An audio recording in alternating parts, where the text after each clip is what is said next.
L'Alouette et ses petits, avec le maître d'un champ.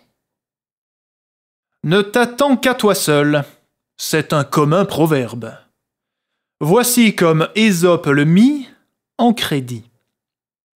Les alouettes font leur nid dans les blés quand ils sont en herbe, c'est-à-dire environ le temps que tout aime et que tout pullule dans le monde.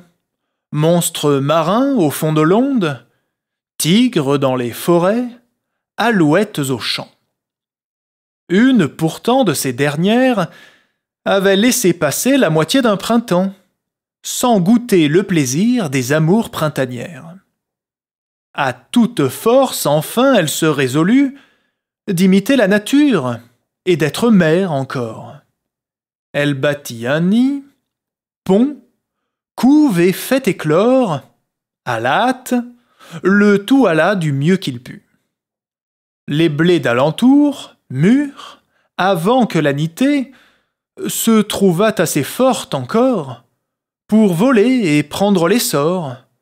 De mille soins divers, l'alouette agitée s'en va chercher pâture, avertit ses enfants d'être toujours au guet et faire sentinelle.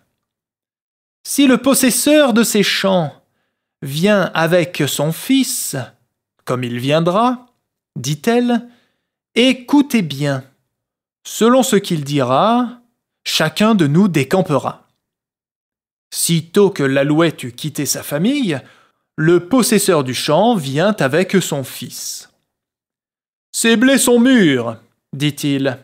Allez chez nos amis, les priez que chacun, apportant sa faucille, nous vienne aider demain dès la pointe du jour. » Notre alouette de retour trouve en alarme sa couvée. L'un commence. « Il a dit que, l'aurore levée, l'on fit venir demain ses amis pour l'aider. » « S'il n'a dit que cela, répartit l'alouette, rien ne nous presse encore de changer de retraite. Mais c'est demain qu'il faut tout de bon écouter.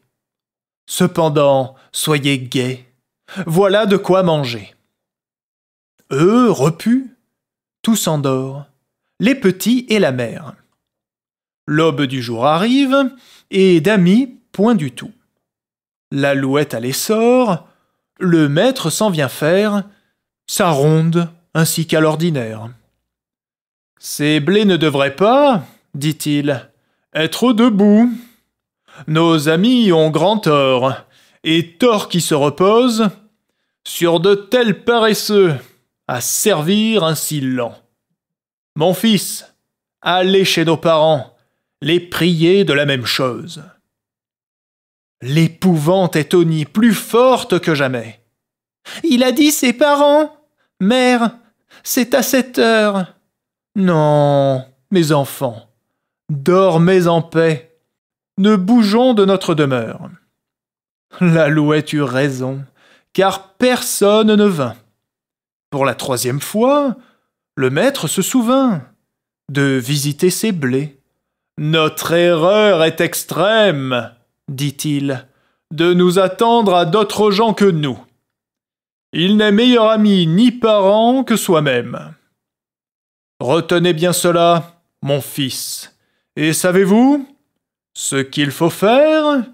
Il faut qu'avec notre famille, nous prenions dès demain chacun une faucille.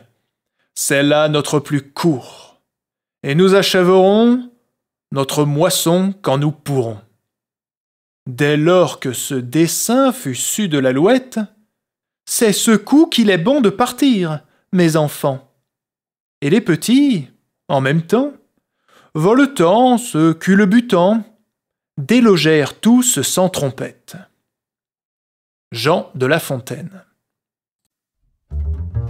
Merci pour votre écoute, j'espère que ça vous a plu.